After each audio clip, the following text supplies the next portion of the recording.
Welcome to Healing Generations, a podcast creating a dialogue uplifting the importance of healing, strengthening, and supporting our communities, and that addresses the disparities and inequities in communities of color.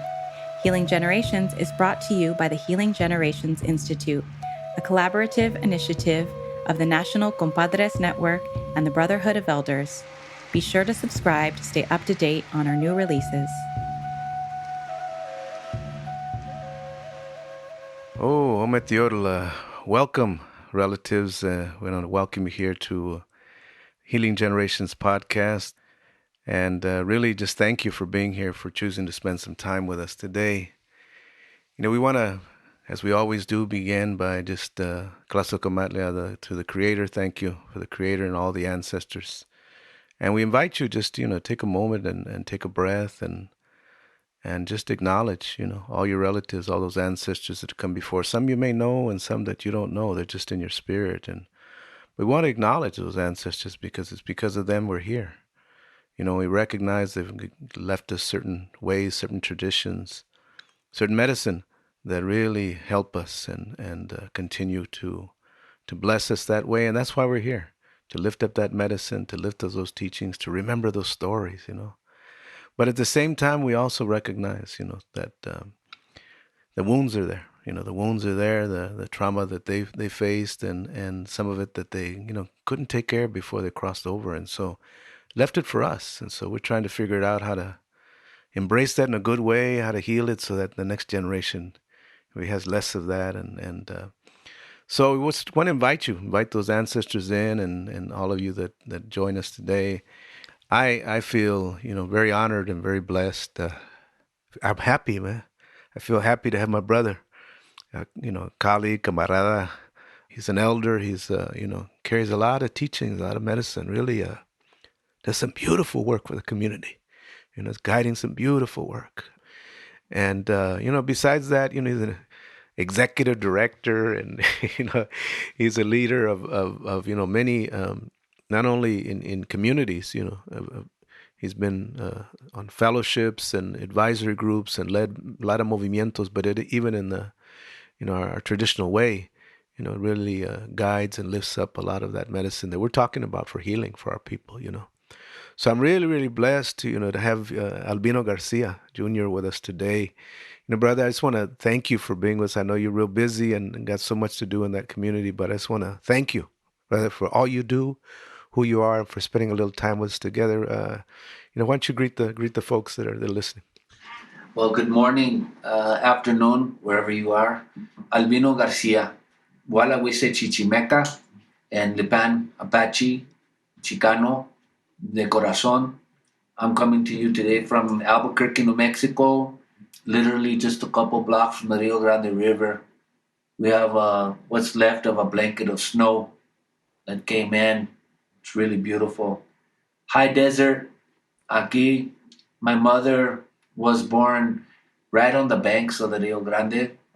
If you follow where we are right now, and you go south almost to the Gulf, near McAllen, Texas, on the north side of the bank of the river was a small area called El Capote, Texas, near what is now the International Bridge in McAllen, Texas. That's where my mother was born, and where my tias, my tios, my grandmas and grandpas came. And so on my mom's side, tenemos the Lipan Apache or Lipanes, because they're both in Mexico and the U.S. side. So they're on both sides of that river. El Capote doesn't exist anymore as a community or a pueblo, but there is an old abandoned cemetery called El Capote Cemetery. Again, just this side of the Rio Grande River. And there lay the bones of my grandmas and grandpa before my mother. And so I like to acknowledge them on that side. My father, he came from Walawise, Nuevo León, a small village near the state of Nuevo León and Coahuila, south of Monterrey, west of Linares. And Walawisa stands for cypress tree. So we're of the cypress tree people. And as history has it, somos Chichimeca. Hmm. So I wanted to acknowledge my abuelos and abuelas on that side. And I too am very honored to be here, especially with our maestro, Jerry, and, all your work and Hmm. the entire, the immensity of people and warriors and guerreros and guerreras who we know mutually, but who have really, been mentored and taught by you, your familia, your history. It's an honor to be here. Hmm. Thank you, brother. This really makes me want to be in person with you, man. Because I mean, I think that's what part of that journey of healing is our relationships, and miss you that way. We can't sit there in front of that fire and talk or, pray together, sing together, just listen to the music. I know, man, you got a whole collection of beautiful albums that sometimes you put on Facebook, and which is medicine. It's medicine because when I hear those things, it reminds me of those songs, and so I know that there's a long history of Albino that that has journeyed a long way, and I was wondering if you could share just a little bit about that journey in your life and how you got here, man, in that journey, and what were those teachings and lessons along the way that came to you. Yeah. Well, that is a journey. So, I look at my life in stages, and, I look at it, my framework, my philosophy, my methodology all relates to what I call today is a kind of a quinto sol journey. Hmm. And it comes in, 5 stages. And what you heard in my introduction of self right now was what I call before the first son, because I talked about my family, my parents, my grandparents, and so forth. Hmm. So I call that before the first son, that part. And so before the first son is where my history, where my lineage goes on in the generations prior to me. Hmm. Where I come in to play is where my mother and father met and came together. I explained where they come from, where they came from, but in the 50s, they both migrated to the Midwest, to the great city of Chicago, Illinois. Oh. Yes, and my father in those days, he was a butcher by day, and frankly, I'll just share the transparent truth. That's what you'll get here. Hmm. He was a butcher at Chicago Beef in the stockyards by day, and at night he was known as El Medico because he was good with a knife during the day for a living, and he made a different living at night. And he was known as El Medico because he was a gambler, he was a cantinero, and he made a lot of money on the side, and he made a lot of enemies. Hmm. And he was called El Medico because he was very precise with the knife.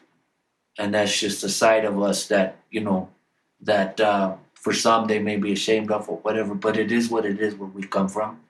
And it, Yeah. really part of my father that, we all have, our light and we have our dark side. We have our duality. We have our Tezcalipoca, our espejo Yeah. humano, our other us, right? And so on that side, that's just the truth.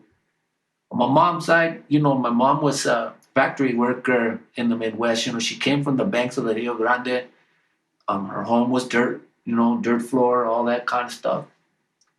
And then when they migrated to, Illinois, she worked in plastic factories. She worked in steel factories, parts and division factories. And that was also in the 50s and the 60s, where, chemicals and different things, exposure to skin, exposure to inhaling and stuff, eventually those kind of things had an effect later in life for her, because she Yeah. was exposed to so many different kind of chemicals in those factories that weren't really controlled or observed and stuff like that. Yeah. So I came up in the 60s. I was born in the early 60s. And to fast forward a little bit, I was born in the midst of, the civil rights and conflicts and tension, racial tensions, stuff like that.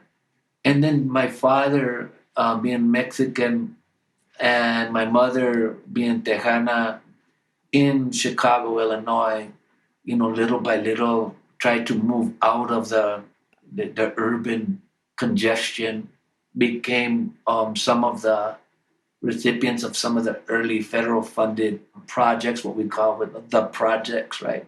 And so moved out to the west suburbs where, it was like a little bit less, tension than the immensity of the city of Chicago. In doing that, I was exposed to a different kind of racism. Hmm. It had a lot to do with classism. So, we were Chicano, Chicanindios out there in the west suburbs going to schools that didn't really want kids of color. And Hmm. especially we would get bussed in from these projects. And so I was exposed to a lot of violence from within schools. And corporal punishment was big. They swatted you in those days with big oak boards. They were allowed to grab your ears and twist them. They were allowed to do things like that. So I went to 16 schools growing up, Wow. and I was kicked out of 12 schools. I was actually removed from 5 elementary schools coming up. I had my arm broke by a staff of a school when I was in fourth grade. So and it sounds unbelievable. Like it sounds like something out of a Hollywood script or something, but it's just the way it was. I thought back then, in the 60s, they could do stuff like that. Of Wow. course, we were not treated right. We were not allowed to even, utter a word in Spanish or anything like that. Not that we knew it in those days. We kind of grew up, not really speaking it. We heard it and we were yelled at that way, but we didn't really speak it too much. But if we did, it was, not allowed. So I came up that way. Mom and dad, they went their separate ways when I was pretty young. And my mom, struggled to maintain. I had two brothers that were in Vietnam in the 60s, both drafted. One was shot, and there was a lot of drugs, a lot of, exposure to stuff on the street. And I became not only a recipient of a lot of different kinds of trauma, but I became a product of it. Hmm. And as a product, learned and exposed to it so much, you begin to perpetrate it. And I did. I perpetrated violence and trauma at the top of my class when I was young. Things I think about today, I wish I would have done, right? But I did what I did. So I came up that way and bounced around. I did everything that the guys, did, and violence came at home, on the streets, in schools, and it just seemed like everywhere I turned around, man, that was it. So I became the kind of guy that I would strike before being struck if I just because I wanted to get it over with. I was not a liker of violence. I didn't. My stomach would turn. I hated violence, but I always found myself going into scraps and dealing with So that's how I lived my life, man. Strike before Hmm. being struck, and till I got caught up, and I finally caught me up. I mean, I was in and out as a kid, getting picked up, getting put down, and then let out, and then over and over. But by the time I was 17, I had to face a judge for potential 5 years. And the good thing is that my brothers who had fought in Vietnam were around when I got popped, and this was in 79 ish. And I had an option: go in the military for 4 years or go to prison for 5. And common sense, anybody logical is obviously is gonna choose that, especially maybe redeem myself a little bit by going in the military. And just kind of remove myself from everything and everybody for a while. And I found myself in Korea at the age of 17. Wow. And I was on the DMZ, facing North Koreans and everything. I got trained and all that kind of stuff and ate a lot of kimchi. ate a lot of ramen noodles before it was popular. And did my duty, and then I got stationed stateside, and I got stationed back another year and got out. And now I was strategically trained how to harm mankind. And I had no more uniform, no more nothing. I was left to fend for myself. And I still had all of this trauma, this deep down demons and trauma and hate and anger and mistrust. But most of all, what I had was a lack of a sense of self, a sense of identity, a lack of purpose, a lack of of belonging. Hmm. And strangely, the military kind of offered you some of that stuff, and before that, the streets, and before that, but I never really had anything sentado, right? Like really seated inside of me. So I struggled. And 5 drug rehabs later, the last one was a drug rehab for Native American men. Hmm. I was allowed to go in, even though I didn't have like enrolled Indian tribal enrollment papers, nothing. They allowed me to go in. And when I went in to that last rehab, the bros were lining up outside. There was a fire going, all this kind of stuff. And one of the bros, he asked me. He says, "Hey man, we're gonna have a sweat in the back. You ever done a sweat?" And I said, "Oh yeah, I've done that. I never done anything like that. Like I'm just going with, yeah, I've done that. So you want to go?" I said, everybody's going back. I said, yeah, I'll go. So I went back there, man. I saw these dudes, taking off their shirts, going down in their boxers, putting a towel around them, and they were lining up and they're going in this small, structure. And, I was just kind of a quick study, I was like, oh yeah, I'm just going to go with the program, and go do what they do. And that day, several things happened. But the most important thing was that, I had a real internal test. It was an inipi ceremony, a sweat ceremony, a temascal. And it was being done in the Plains Indian way. And I remember, feeling tested by these guys. And my mind was not right. And I remember suffering in there, man. I must have had all kind of snots and mocos coming out and everything because it was so hot. But I was just watching. I thought, these guys can do it. I can do whatever they're doing, right? No matter what. I was going to power my way through it. But I was not enjoying myself very much, and I didn't have a real spiritual experience at first, to be honest. By the time the third door had opened, I was getting really mad. I thought these guys are really trying to punk me out, right? And I was thinking bad things, you know. So then the guy who was running the ceremony, he turns to me and he says, "So," he finally talked to me. He says, so who are you people, man? Hmm. And I turned to him, and here I am, somewhere in Central California, and he said, "Who are you people?" My mind was tripping a little bit because you know what that means back in Chicago, right? Yeah. So I was like, "No, I don't think he's talking about anything like that." And then I just kind of looked at him awkward, and he says, "What tribe are you, man?" And I said, "Tribe." He said, "Yeah, well, it's for native bros, man, right? So what tribe are you?" And I was thinking like, yeah, nobody ever asked me that, man. I ain't never been asked that in my whole life. He goes, "Yeah, so like, what nation you from, man?" And again, I'm sifting through subcultural nuances and definitions and shit. Finally, I just said, I had a hard time spitting it out. I said, "I'm Apache and Mexican." And then he just nodded his head. And then all these bros that were in there, they were all kind of scarred up and tattooed up and all that. And he says, "Welcome to Apache, brother." Hmm. And in the middle of a super hot, fiery, sweaty, place, I got the chills. Wow. And I thought, wow, I never said that before. He never said who I was. I mean, we always talked about it when I was coming up and stuff like that, but we never said it out loud, never embraced it, never. That moment changed my life forever. Hmm. That fire, that ceremony, I've never turned back. Hmm.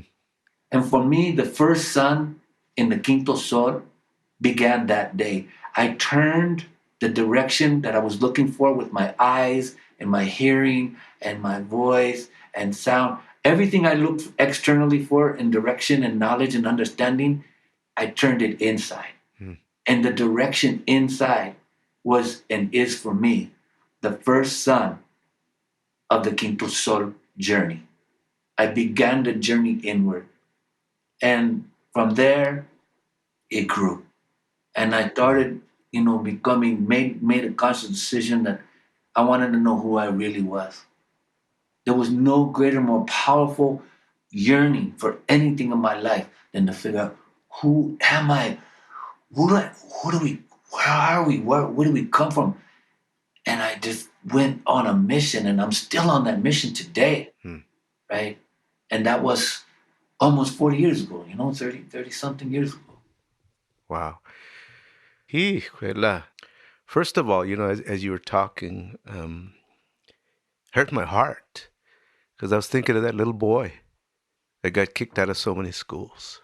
Because we work with young kids, and and some are so. I mean, at young age, they're so innocent and just doing whatever they can survive, and that sense of getting kicked out and kicked out and kicked out and kicked out and kicked out and kicked out. I mean, what that does to your spirit, what that does to your mind, what that does to your emotion, you know. And then you get to the place where somebody says, let's welcome this Apache. You get welcomed by the fire, by some native relatives, for a ceremony. And sometimes we don't realize the power of just welcoming, of acknowledging, of saying, who are you? And it happens in the barrio too. It happens a different way, but it's still very much the same intent. Who are you? Welcome home, welcome in, welcome to that journey, and however, whoever, in that path that, that sometimes we don't understand how you got there, brother. I'm so grateful that you were guided there, and that whoever that brother was, whoever those brothers were, that they welcomed you in that way because they knew the traditions that way because it really started, a very powerful journey, man. But as you were talking, I was just feeling that little boy and everything that he carries inside, and all the wounds and all the anger and all of that, because I felt some of that, and I know so many young chavalos that carry things like that way. So that was a major turning point. So tell me now, now that you were now on that journey inside, what happened, and what were the teachings, and what was the medicine, and what helped you, to then continue growing. Yeah, I think, at that same time, you know, when I got out of the military, just turned 21, I was stumbling all over the place, right? And I was going in and out of the drug rehabs and trying to get clean and trying to stay nonviolent. I mean, I was going through scraps. I got incarcerated several times, mostly for violence, mostly while I was abusing drugs and drinking and stuff. I met this lady, and she was my brother's wife's sister, and they were very nice people. She had her mom and her father. They were older, her parents, and I never met anybody more decent in my life up to that point than this lady. Hmm. And she was so nice and so kind and so decent. I felt, sympathy for her because I was attracted to her, but I didn't want to hurt her because Hmm. I felt like I'm a pretty bad guy. and um, but nevertheless, she liked me, and you know out of a lot of different reasons, we dated and stuff like that. Well, I ended up marrying her, Hmm. and today we're headed towards our 30, not today, but this year we'll be headed to our 39th year of marriage. Wow. And it was because of this decency that she exhibited that I initially I thought I couldn't live up to, but that I just had this like I loved it. I loved that part of her, and yet I was so fearful that I would harm that, I would destroy that, right? And in a way, I kind of did because I was still struggling and trying to figure out who I was, what I was supposed to do. She's a big part of the reason why I'm here today. Absolutely. Hmm. Don't think I'd be here if I hadn't crossed paths with her. And she was there throughout all of those journeys to the drug rehabs and to the incarcerations and stuff like that. And so I gotta put that into the story because that's critical for today and my journey today. And when I did get clean, it was, having this support system, this like unconditional love person backing you up. And Hmm. there's something really powerful to say about that. And so, she gave me, before I met her, I didn't feel guilty about anything I did. I was kind of Wow. ruthless. But when I met her, I started to feel guilt. Like, why am I feeling bad? And it's like that was probably the best gift she ever gave me was making me feel guilty for the bullshit I was doing, right? And yeah, I didn't care back then. I really didn't care about life. I didn't care about you. I didn't care about the world. I didn't care about nobody. I didn't care Hmm. about myself. But when I met her, I did. I started caring. So that was a wonderful gift that she taught me, right? And it was the gift of shame, man. Like I didn't feel no shame before. Now I'm feeling a little shame, right? So it makes me want to change, right? Yeah. So after that, and her support, I realized I had to be, for me, I live such a dramatic life that I'm either part of the solution or I'm part of the problem, and there was no Hmm. in between for me. You're either good or you're bad, and you're going to be the best at either one. And I was for a really long time. Being good was new. Being decent was new. Thinking about others was new. But, there was no half stepping for me. So I made that decision finally, to try to be part of the solution. And I did everything I could to change my ways, Hmm. to be part of the solution. I volunteered. I started going to, 12-step programs. I started going public speaker, community stuff, whatever I could do. And then one time I stumbled upon a youth group circle in Salinas, California, and they needed a speaker. And when I Hmm. went in, I was literally just, you know, right out of the rehab, trying to figure out life. And I went into this circle of boys, círculo, just like you talk about too, Maestro. Hmm. And they were all little bangers, from the barrios in Salinas. And they could pay me no mind. And I was over there, like I was there to tell my story. And I remember clearly, man, there was these two little vatos that were carrying on, kind of talking to each other and bumbling around and yeah, and this. And I'm trying to, say, yeah, well, my name is Albino and this is my story and this and this and that. And they were carrying on. So I got a little disgusted, right? And I got tired and I just stopped talking. But you could hear them carrying on. And then they realized I had stopped talking. Everybody was just looking at me. And then they looked at me and they said, why did you stop talking? And I said, because you're talking. And then they said, well, go ahead. And I said, no, you go ahead. And, the people that invited me in, they didn't know me very well, right? But that also changed my life, that circle that night. Because at that moment, I'd never had no formal training, never talked to no kids before like that at all. That night, when those little homies, I felt like they were disrespecting me. I didn't have the training, the skills, the proper etiquette. I said, no, you go ahead and talk, man. It must be important, whatever you're talking about. Because whatever I'm talking about must not be important to you because you must, you're carrying on here. So I'll shut the fuck up. And sorry about the language. But in those days, I was raw and I didn't know how to speak. I was really just, crude. And so then they said, their eyes got all wide. And then I said, look, I'm sorry. I'm sorry I just cussed. I didn't mean to, but, I'll respect you if you respect me.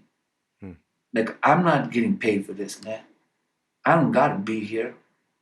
I'm not no rata, no narco. I'm not no teacher, no counselor, no therapist. I ain't none of that shit. I'm a vato who's trying to get along in my life.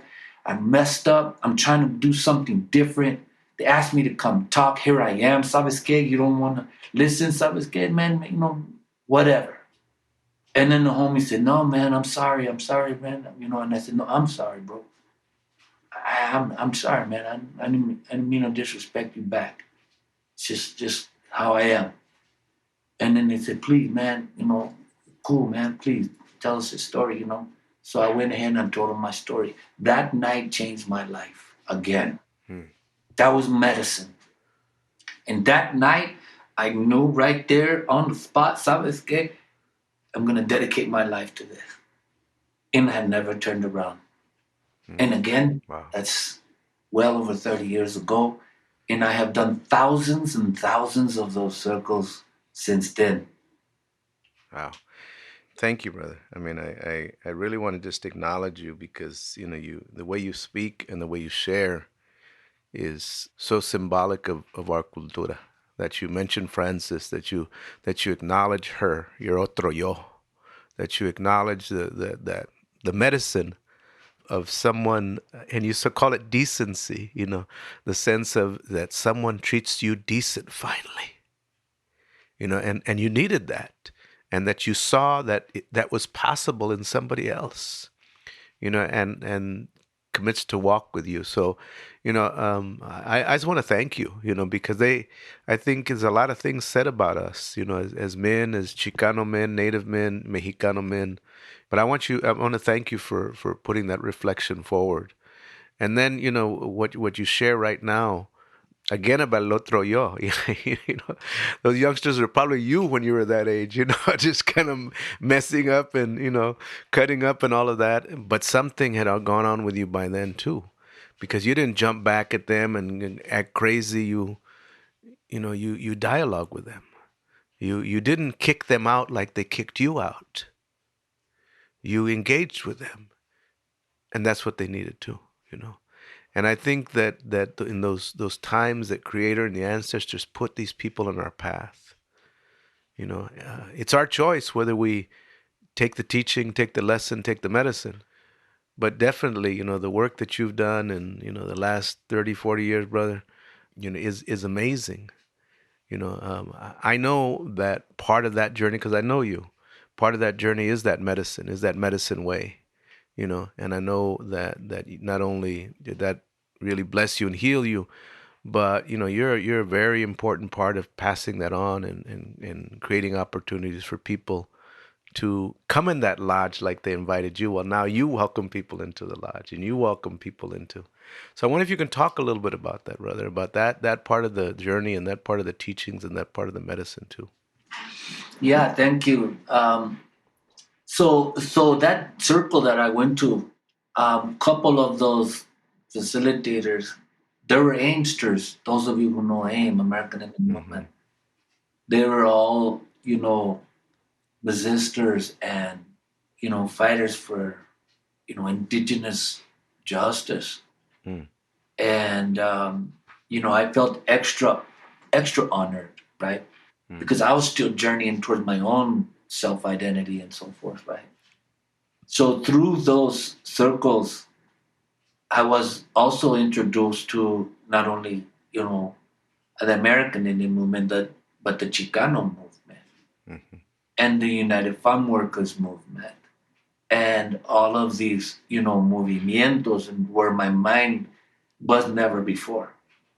And I started to realize like the last year of formal education, public education, I finished was eighth grade. And that is still true today. I never got a high school diploma. I never went to college. I never went to university or anything like that, right? And so, I got politicized through acción and movimiento and through journeying inward and then just making a conscious choice to try to be part of the solution rather than the problem. And when I apologized to that youngster in that first circle, that was more for me than it was for him. I was working on my own shit, man. I was trying not to be the harmer anymore. Yeah. Because I realized that I had perpetuated so much harm and I needed to humble myself and figure out how do I stop doing that. I'm so conditioned. And so when I blurted out, and I cussed at that kid, I was scared, I actually went a little further. I told him, at that point, I remember telling them, well, if that's the case, you want me to talk, then shut the hell up and I'll talk. And then, and that's when after that is when I apologized because I did get aggressive. Mm. And then I realized, damn, I don't want to do that no more, right? So the spiritual side of things was I was trained to be a soldier on the streets, even in the military, in defense. I was trained to conditioned to die for my family, to die for my people, to die for my country, to die for my cause. And so when I started down the cultural spiritual side of things, I wasn't looking for healing at first. I was looking for a mission. Hmm. And it was through these old coyotes, I call them, these old teachers, man, in the movement that watch us young cats coming out of the fire, and spitting fire. Um, hey, we're looking for fights. But I wanted a just fight. See, I wanted to justify my fighting now. So it's like, give me a cause, give me a just cause, right? And what I realized later through teachings was that you can't fight the way you used to because then you're still being complicit.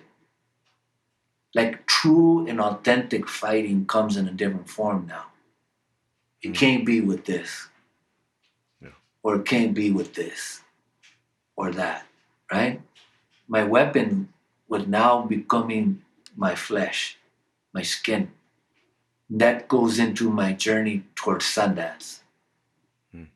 Because, through these movements and all that, it led me to Big Mountain Survival Camp Sundance in Arizona, where they were forcibly relocating and they needed soldados to protect the Sundance from goon squads and opposition and the BIA and the FBI. And I thought, there's my cause.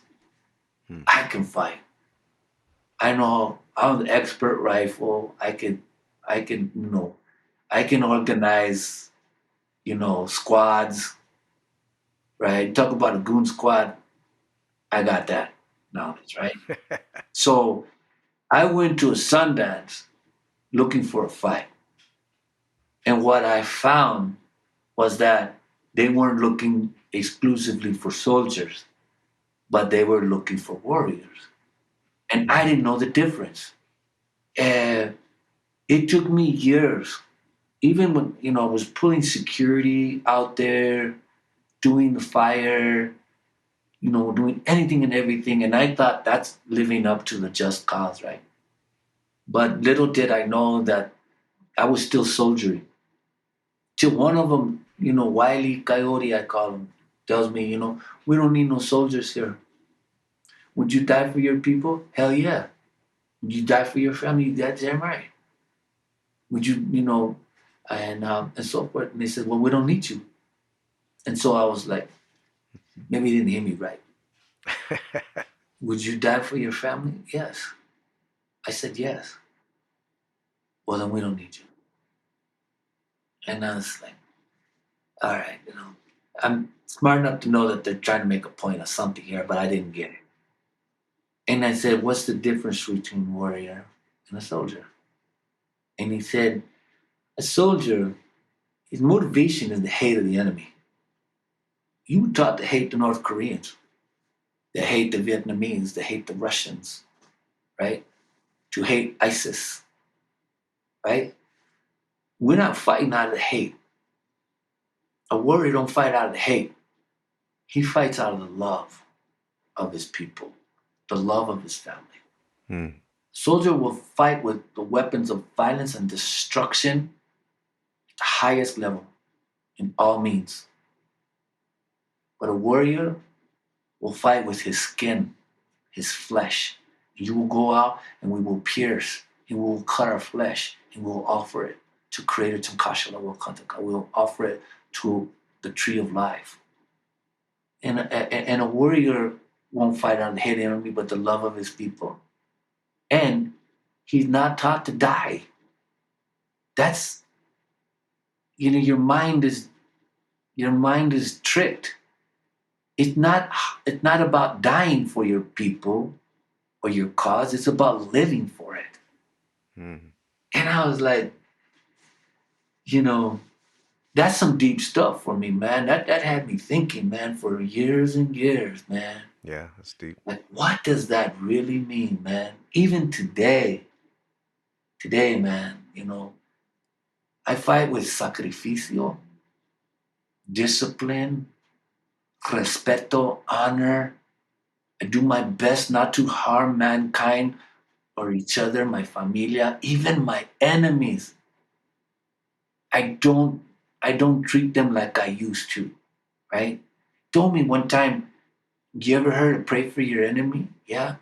And he said, why would you pray for somebody who would do your family harm or you harm or your community or people? Why would you pray for them? And I was trying to be smart and intelligent, right, with my answer.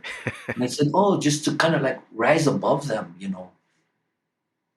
And he said, the prayer for the enemy is a greater prayer for you than it is the enemy. Mm. Phew, stop, man, Órale. Wow. And so today, I pray for my enemies Mm. because it's a bigger prayer for me, Yeah.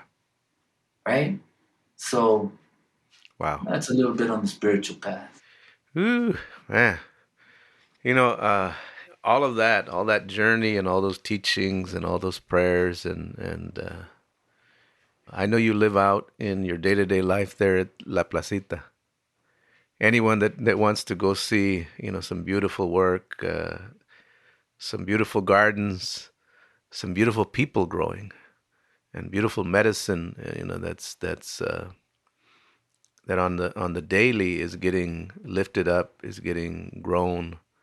The advocacy that goes on for our people is right there, and just really want to just acknowledge you, Albino, and all your staff and all the people, that do that work. I wonder if you can share with the audience just a little bit about that work that you do at La Placita and in the community there.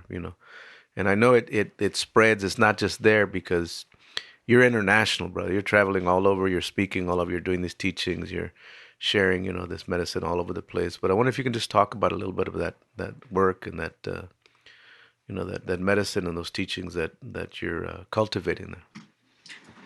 Yeah, well, so I got into the field of intervention and diversion, street outreach, schools, prisons, juvenile halls, detention, calles, neighborhoods, trying to put out fires. And I got a little name for myself. I got good at some of the work I was doing. I got noticed. And in 1995, I received a big acknowledgement. It was called a Kellogg National Leadership Fellowship. And there were 41 of us that received that award. And there's an individual award called the MacArthur Fellowship. That's a big time dog award right there. Mm-hmm. Above that, it's like the Nobel and all these other big prizes. But Kellogg was known as one of the big ones too. And I was one of 41 people who got that award for the work I was doing within the streets and organizations. And at the time that I got it, I was working with Nane Mm. Alejandres, Barrios Unidos. And when I got that award, the people who got that award, there were 41 of us. I was the only one without any formal education of the 41. I was the only one who was in the military, previously in the military, out of the 41 people who got it. The people who got it, my fellow fellows, they were scientists. Hmm. I couldn't even say the word. I can say it regularly now. They were epidemiologists. Ebola virus, mad cow disease. I didn't even know what that stuff was back then. But they were scientists. They were heart surgeons. One of them was a heart surgeon, doctors, pediatricians, civil rights attorneys, political leaders, mayors of various cities. Like they were that echelon of people. And there I was working with Nane in juvenile hall on the streets and in Watsonville and Santa Salinas and Santa Cruz. And I got this award. So I got that award, and they were going to present the award to us where you had to sign papers that say you accept all the conditions of the award, 3-year award. And it turns out that it almost adds up to a $150,000 award. Wow. For a vato like me, I was working with Nane, right? But you could buy a car with it. I couldn't pay my rent with it. I had to use it to travel around the world and meet leaders for 3 years. And I was working with Nane the whole time I had that award, right? Working in juvenile hall, in the beach flats, Via San Carlos, Neary Lagoon, West Side, orale, everything, right? And I would go to Africa and meet with the Watandiga and the Maasai. And I would go to the Andes and meet with the Quechua and shamans, from the Andes. And then I went to the Amazon and I went to Eastern Turkey and met the whirling dervishes and went to ancient cities and street and tribal people and political people. And I would come back and work in the street. And that took me to another level. It exploded my universe, my language capacity, my thinking capacity, and so forth. And I was trying to relate what I call multiple worlds. I was having this experience through this award, but then I was coming right back, and we were burying kids on the streets, coming back funeral after funeral because of the gang violence and stuff like that, or the drug overdoses from Shiva and all this other kind of stuff, right? Kids. So it was the transitioning from those worlds was very, challenging for me. Today, I'm running my organization. We do what you do at Compadres. We do what George does in Oakland at Courage, what Nane continues to do, what Luis Cardona does out in DC, Maryland. We all part of this network. For me, this life, La Placita, is what I call applied learning. Every trauma that I lived in my life, I apply it today in order to intervene, divert, or prevent that kind of trauma in others. And we have a lot of technique. in methodology, learning from all these movimientos and all of these coyotes también, I call them, right? These tricksters. And we get all our bag of tricks. So, yes, today we grow certified organic food. Today, earlier this morning, right now, it's 1 o'clock my time in the afternoon on Friday. This morning, there was at least 30 cars lined up, mostly older people, older veterans, families, disabled people lined up to get food. Mm. We give food away every Friday here.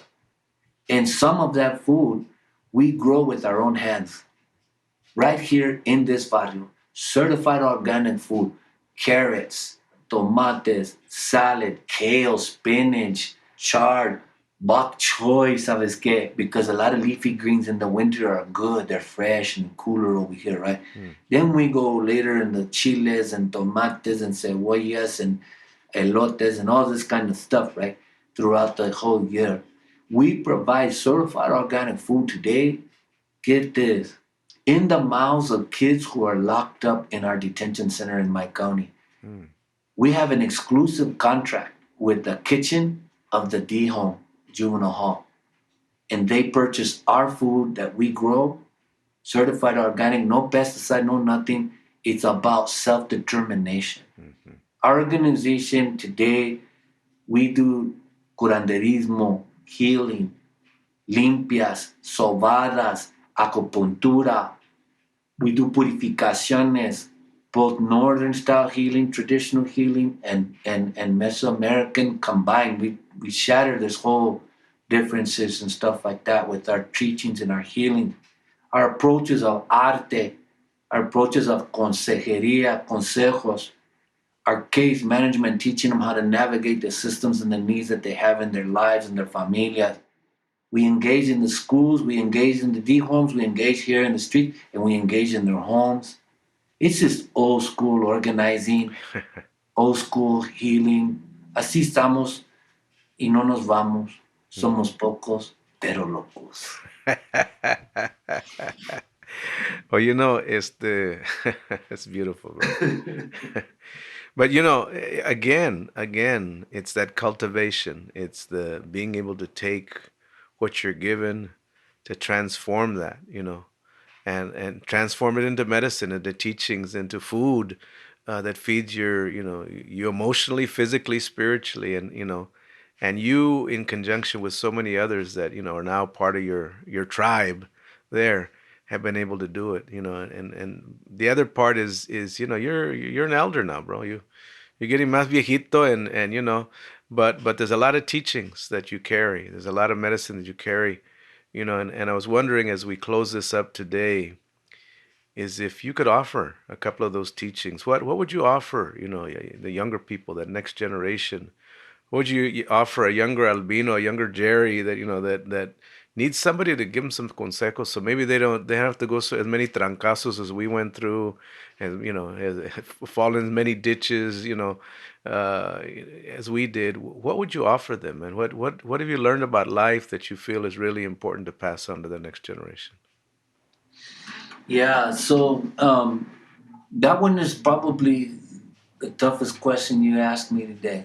Hmm. If I think about, there was a there was this young vato. He was about 5, 6 years older than me. We called him Pocky, Higuerita, in West Chicago. I was probably about 11, maybe 12, maybe something like that. And he was older, my brother age, and my sister. And he used to do something that I didn't get when from a lot of people in those days. I mean, I got knocked around a lot, Hmm. you know. My family was tough. My brothers were tough, man. They were Vietnam vets, man. They were suffering from a lot of ailments coming back from war. Yeah. Um, my dad he was tough, man. It was physical. My mom was just distracted with so many needs that she had for all of us. So I didn't get a lot of, nurturement, right? But Pocky was interesting. He was, family friend, and he was always in the party. They were always in the party scene, where people would smoke and joke and go upstairs and do their shit, come back down and stuff like that. And I was always a kid, hey, go get me a beer. Hey, go, go get the stash or this, that, whatever. That's the kind of life I grew up with. I mention him because he used to tell me, he says, man, you like the coolest little guy I've ever known. And he would like give me a little like a side hug, and he would just give me this like love. And it was just odd for me. But it felt kind of like I really liked it, Yeah. right? And man, Pocky, he died in my sister's house. He died of a heroin overdose. And I saw him overdose. And I think if I was to tell anybody, like show your love, man. Mm. Show your love to the young ones. Where it's appropriate, where it's safe, all that kind of stuff. Like nothing is more precious than sometimes palabra, a word or two, a comment, a nurturing comment, an embrace, and most of all, time. Yeah. I wish I had more time with Pocky. I wish I could have had more time because it was just something really cool about this bro and nurturing. And that was really. I guess now I look at that was medicine, and I Yeah. didn't know it then, right? Yeah. So it's just having time with an older brother, familia, or something. Maybe even our own children. Like just give them that one-on-one time. Yeah. So powerful, Mm. so powerful. Wow. That would be my offer. Whew. Well, I think, that's powerful medicine, brother. Because I think that's what we all look for. We all look for that acceptance and that love. And there's a lot of things said about us men, that have been through a lot of things. But one of the things that is not really lifted up is, our ability to heal and our ability to recover that sacredness within us. And I say that because, we have a circle of people, camaradas, now, that can call each other. We call each other. I call you, you call me. I call Nana. We call Mario. I call, and we talk to each. We check in, and then we say, hey, "Brother, I love you," and we say it without, without vergüenza, straight up. You feel it. That's who we really are. And I just want to thank you for all the work you've done, on yourself in that journey, to heal yourself. And in healing yourself, heal a little bit of your daddy, of your mama, of those ancestors, of those homies, and living with love and not with hate. It's a beautiful lesson, for all of us, But I want to thank you for, the work you do and there and not only there in Albuquerque, but throughout the world. I know you offer a lot of teachings, but in the end, I want to thank you for being just a good brother, a good camarada, a good family member, a good homie, man. In this struggle, we're in it together, and appreciate you so much. I say klasu kamatli and thank the ancestors for sending you this way. You know, I want to encourage everyone that's listening, to look up La Placita and Albino and all the beautiful work they're doing there. Any of you guys that are philanthropists got money, send some that way. They'll use it in a good way. A lot of teachings that they offer. If you're ever in Albuquerque, check them out because you'll see it. You'll see the love and you'll see the example of la cultura cura right there. You'll see the healing that goes on right there. And so I want to encourage you, to take this message from our brother here of love and love yourself. Love your relatives, love your enemies, with prayer at least, with offerings that way. and share this podcast, with others that need to hear this message and these teachings. And for any of you homies out there, any of you relatives out there that are struggling or hurting, you heard hope today. Don't give up. Ask for some help. Look for that medicine, the teachers, they're there. Because your family and your relations are waiting, and we're waiting. We need all of you to be warriors and not soldiers, but warriors of love. I want to thank Creator and ancestors for guiding us today, and I invite you, to pass this on and continue listening. Muchas gracias, Clase Comatli, and, Él es Dios. For more information about Healing Generations and the Healing Generations Institute, visit nationalcompadresnetwork.org and be sure to subscribe to stay up to date with our new releases.